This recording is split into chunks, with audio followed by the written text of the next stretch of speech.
The forest is silent, but for the crunch of snow under heavy feet. Chains rattle in the December darkness, a sound that freezes the blood more effectively than any Alpine winter. Birch rods scrape against stone, and a low growl, half animal, half something else, echoes between the pines. This is not the sound of Santa's sleigh, this is the sound of Krampus.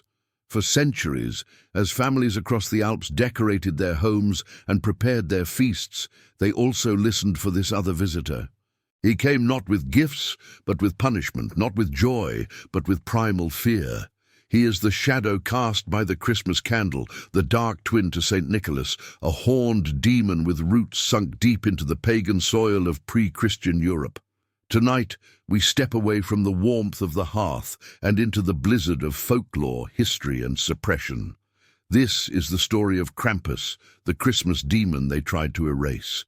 To understand Krampus, we must first step outside of Christmas entirely. The story begins not with the perversion of St. Nicholas, but with the raw struggle for survival in the Alpine winter. Long before the Christianization of Central Europe, communities in what are now Austria, Bavaria, and northern Italy faced months of brutal cold and darkness. Folklore scholar Dr. Felix Kermer, in his 2018 study Winter Demons of the Alps, argues that these conditions birthed a psychological and spiritual need for boundary figures. These entities personified the threats of starvation, isolation, and the wild animals that grew desperate as the snow deepened. The earliest potential ancestor of Krampus is not a single figure, but a category, the wild man or Perchten. Documented in pre-Christian Alpine cultures through archaeological finds like the Streitweg mask from 300 BCE, these figures were spirits of the untamed forest. They wore furs and animal skulls, and their processions in midwinter were apotropic rituals meant to ward off evil by embodying and then banishing it. The linguistic evidence is equally ancient. The name Krampus likely derives from the Old High German Krampen, meaning claw. This connects him directly to grasping bestial imagery. Alternatively, some philologists trace it to the Bavarian Krampen, meaning something lifeless, dried up, or withered, a perfect descriptor for the death that winter brought. The Christian tradition of St. Nicholas, a 4th century Greek bishop known for gift-giving, only arrived in these regions around the 11th century. The Church deliberately placed his feast day on December 6th, squarely in the midst of existing midwinter traditions. This was a classic strategy of syncretism, the blending of different religious traditions to ease conversion. The benevolent saint would offer the carrot. But what of the stick? The existing wild man traditions provided it. Rather than erase the terrifying Perchten, the Church allowed them to be conceptually chained to the new saint.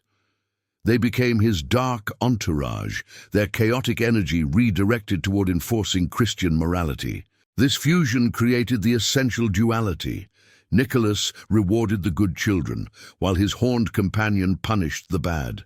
The earliest visual evidence of this specific pairing appears in a 17th century German devotional card. Yet the material culture tells a more complex story. Wooden masks carved in remote Alpine valleys for centuries show striking continuity. A mask from the Tyrolean region dated to the late 1500s, now in the Salzburg Folklore Museum, displays the classic Krampus features: long curved horns, a lolling tongue, and furrowed brows. It shows no signs of Christian iconography. This suggests that in folk practice, the demonic figure maintained an identity partly independent of the saint. He was not merely an assistant, but a powerful pre-existing force that the new religion had to accommodate. The roots of Krampus, therefore, are not in a twisted Christmas, but in humanity's ancient dialogue with a hostile winter. He is the embodied fear of that season, given form and purpose long before he ever rattled a chain for St. Nicholas. Imagine the scene in an Alpine village circa 1800. The night of December 5th, Krampusnacht, has fallen. Inside a timber-framed house, a family huddles by the fire. The children have been on their best behavior for weeks, but a primal fear still grips them. Outside, the sound of heavy bells and dragging chains cuts through the silent cold. The door bursts open without a knock. A monstrous figure fills the doorway, backlit by moonlight on snow. He stands 7 feet tall, covered in shaggy brown or black fur.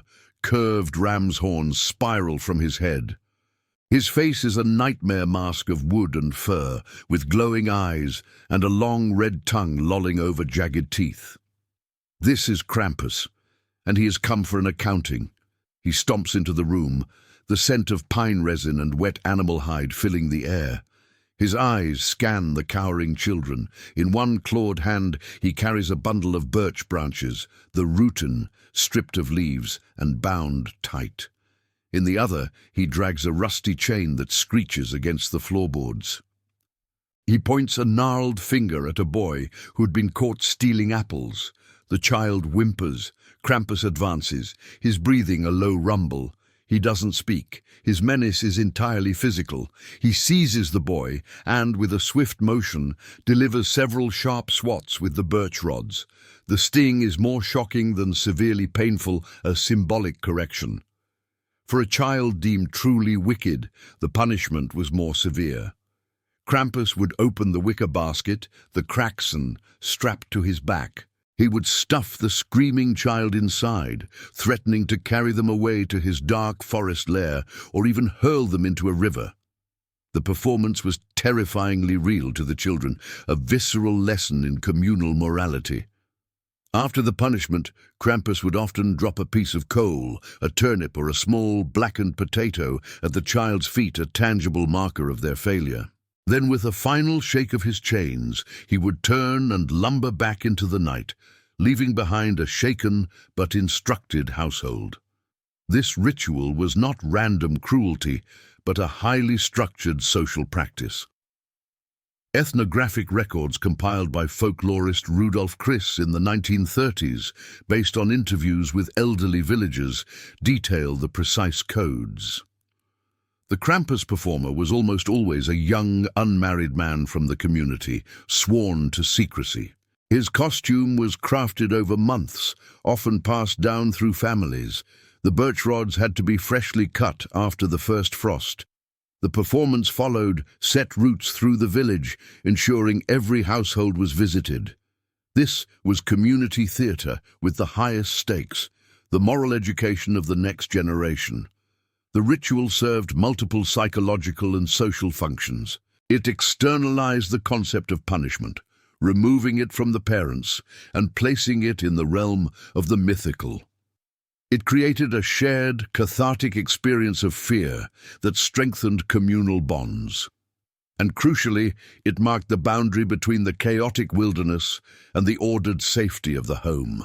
By inviting the wilderness in a controlled form, the community believed it could keep the real dangers at bay. The Krampusnacht tradition was the living heart of this folklore. It transformed abstract fears into a tangible, unforgettable annual event. The shudder a child felt when the door blew open was the shudder of centuries of tradition, a direct line to the wild men who once danced in the snow to drive back the longest night of the year. These performances, terrifying, structured, and deeply rooted, created a figure so powerful that he would eventually attract the wrath of the very institutions that once tolerated him. Krampus was defined not just by his appearance, but by his implements.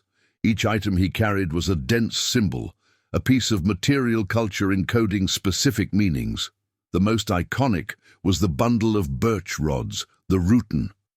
Birch is a resilient, fast-growing tree, symbolic of purification and driving out evil in many European folk traditions. The act of switching was called Ausbirkeln. Folklorist Ingo Schneider notes in his analysis of 19th-century Alpine customs that the swats were meant to beat out the laziness or wickedness from a child, much like one would beat dust from a rug. The number of strikes often correlated with minor infractions. The rods were not tools of brutal injury, but of symbolic correction, a physical shock to reinforce a moral lesson. Far more ominous was the wicker basket, the Krampusnacht. This was the ultimate threat. To be stuffed into the basket meant removal from the community, abduction into the wild. Some legends said Krampus would take stolen children to his mountain cave to devour them. Others claimed he would drown them in a river, a chilling echo of ancient water sacrifice myths. The basket transformed Krampus from a punisher to a potential killer, raising the stakes of his visit to their highest pitch. Then came the chains. They served a dual purpose. Their terrifying rattle announced his approach, building dread.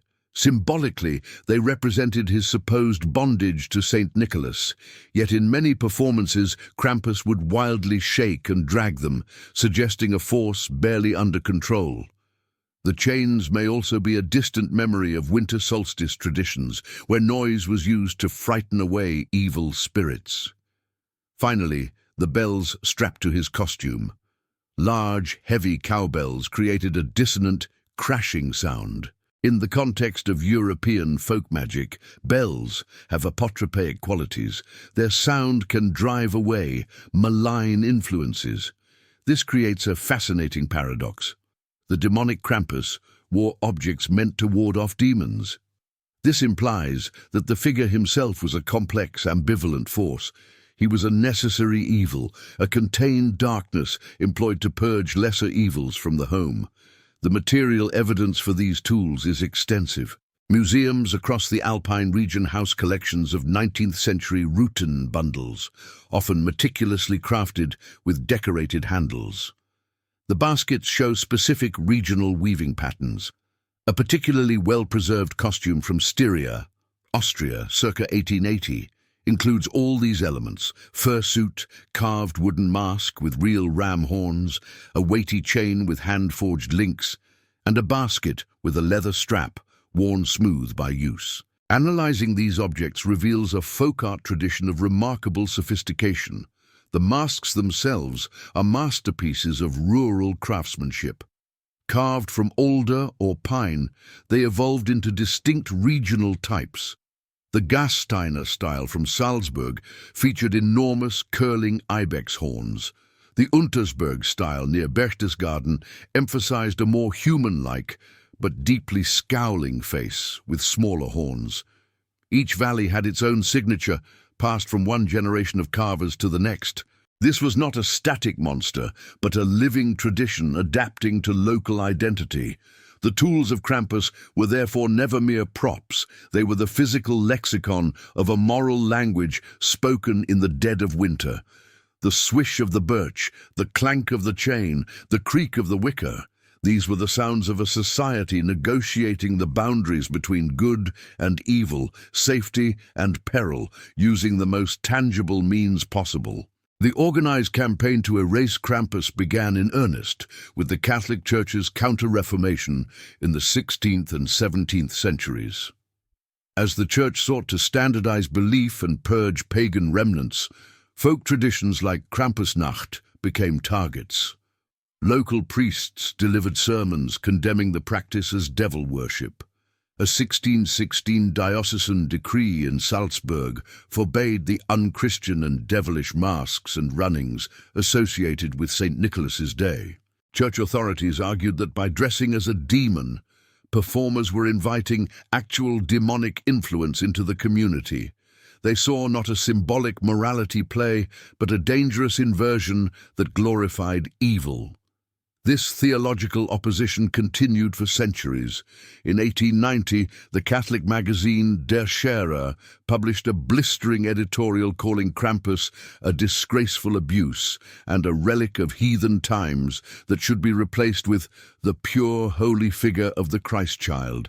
And the Church promoted the Christ Kindle, Christ child, as a sole gift-giver, attempting to sever the Nicholas-Krampus duality. But the tradition proved stubbornly resilient in rural areas. The most severe crackdown, however, came not from the Church but from political fascism in the 20th century. In the 1920s and 30s, the rising Austrian Fatherland Front and later the Nazi regime viewed folk traditions through an ideological lens. They promoted a sanitized, nationalist folklore that emphasized wholesome peasant culture. The chaotic, frightening and morally ambiguous Krampus did not fit this idealized vision.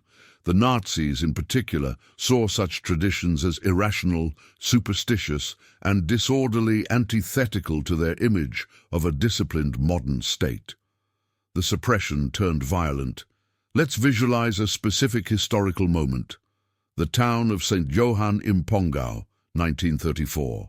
The local Krampus run, or Krampuslauf, has been a highlight for generations. Dozens of men in elaborate costumes parade through the snowy streets, terrifying children and adults alike in a cacophony of bells and chains. This year, members of the Vaterländische Front, Fatherland Front militia are waiting. As the Krampus figures round the town square, the militia moves in.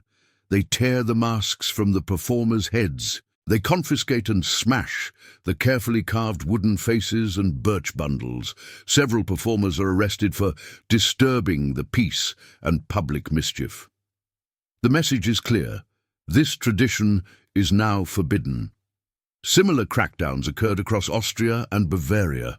The regime issued official bans, citing public safety and morality. For a time, Krampus was driven underground. His image disappeared from public Christmas cards. The knowledge of mask carving was kept secret within families, a quiet act of cultural resistance. This persecution reveals a crucial truth. Authoritarian systems fear ambiguous folk figures. Krampus represented an ungovernable primal energy that existed outside state control. He was a reminder of an older, wilder world that ideology could not fully tame. His suppression was an attempt to sanitize the past and control the cultural narrative of the nation. The campaign against Krampus was a war on a specific kind of memoria memory that held darkness and light in the same ritual embrace. Krampus did not stay buried.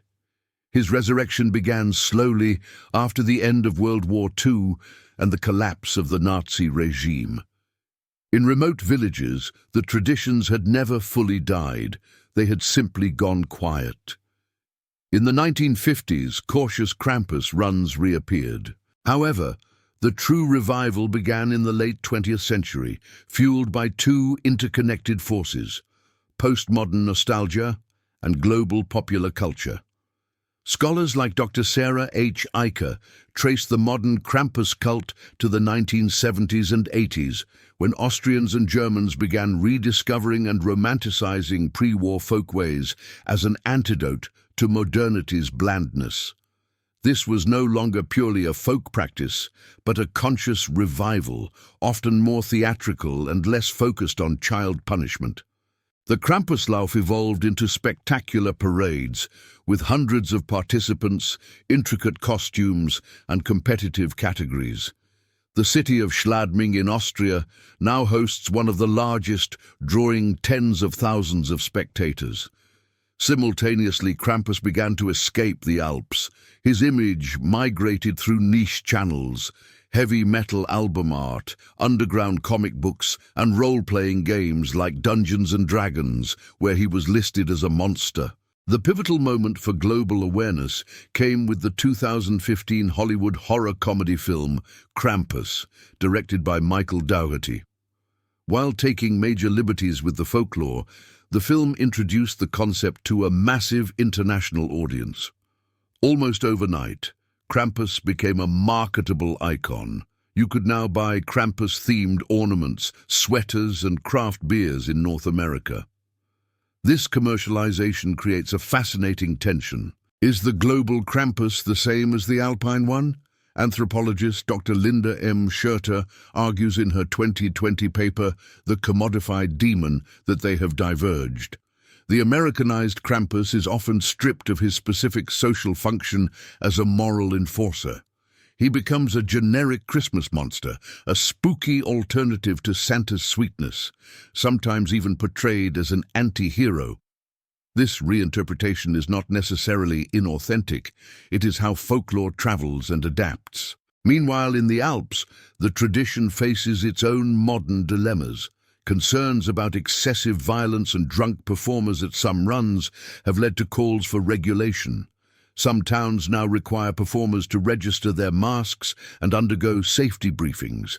The Catholic Church's opposition has largely softened into bemused tolerance or even local sponsorship, recognizing the tradition's cultural and touristic value. The story of Krampus in the 21st century is thus one of transformation. He has evolved from a feared village spirit to a suppressed folk memory and now to a global pop culture phenomenon and a pillar of regional identity. His chains now rattle as much for tourists' cameras as for children's fears. Yet, at his core, he retains that primal power, the embodiment of the winter's dark, the consequence that shadows reward, the wildness that civilization can never fully expel. Why does Krampus persist? Beyond tourism and horror movies, his endurance speaks to a profound human need. Psychologically, he represents the concept of the shadow, a term coined by Carl Jung to describe the unconscious part of the personality containing repressed weaknesses and instincts. Krampus externalizes this shadow, especially during the Christmas season, a time often burdened with unrealistic expectations of perfect joy, generosity, and family harmony. He gives form to the anger, greed, and selfishness we are supposed to suppress. By confronting this monstrous embodiment, even in ritual, we acknowledge and temporarily purge those dark impulses. He is a form of cultural catharsis. Furthermore, Krampus reinstates the vital link between action and consequence that modern, commercialized Christmas often severs. In a holiday where gifts can become entitlements, the Krampus myth maintains that behavior matters. He is the reminder that reward has a counterpart, that light cannot exist without darkness to define it. This duality is ancient and cross-cultural, seen in figures like Zwarte Piet in the Netherlands or the Icelandic Grýla. Philosopher and mythologist Dr. Robert G. Collins argues that figures like Krampus serve as moral immune systems for communities. By ritually experiencing the fear of punishment, the social body builds resistance against actual transgression. The ritual contains the darkness in a specific time-bound performance, preventing it from leaking into daily life in more destructive ways. In our modern context, Krampus has taken on new symbolic weight. For some, he represents a rebellion against the overwhelming sweetness and consumerism of the holiday. He is the anti-Christmas icon, championing authenticity, even dark authenticity, over forced cheer. His image appears on protest signs and alternative greeting cards, a symbol of refusing to perform seasonal happiness. His history of persecution also makes him an unlikely symbol of resilience. He is folklore that survived church condemnation, fascist bans, and the homogenizing force of globalization. In this, he represents cultural memory that refuses to be erased, a stubborn, horned reminder of a world that was wilder, more ambiguous, and perhaps more psychologically honest. Krampus is not merely a Christmas demon. He is a cultural artifact that holds a mirror to our need for balance. He teaches us that any concept of good is meaningless without an acknowledged counterpart of evil. That community requires shared boundaries, enforced by shared stories, and that sometimes we need the monster in the doorway, the rattle of chains in the silent night, to remind us of what we are, what we fear, and what we must not become. He is the winter of our morality, necessary and inescapable. From the pagan wild men dancing in the solstice snow, to the persecuted folk demon of the 1930s, to the global icon adorning a horror movie poster, Krampus has traveled a remarkable road. His story is not one of simple survival, but of adaptation and reinvention. He embodies a fundamental truth about human culture. We need our monsters. We need them to define the edges of our communities, to give tangible form to our fears, and to play out in ritual space the consequences of breaking our own rules. Krampus is the crack in the perfect glass bauble of Christmas, the reminder that joy is more precious when shadowed by the possibility of its loss. He is the ancient winter that still breathes just beyond the circle of firelight. They tried to erase him, but some shadows are too deep, too necessary to ever fully disappear. He remains, as he always was, the dark gift of winter.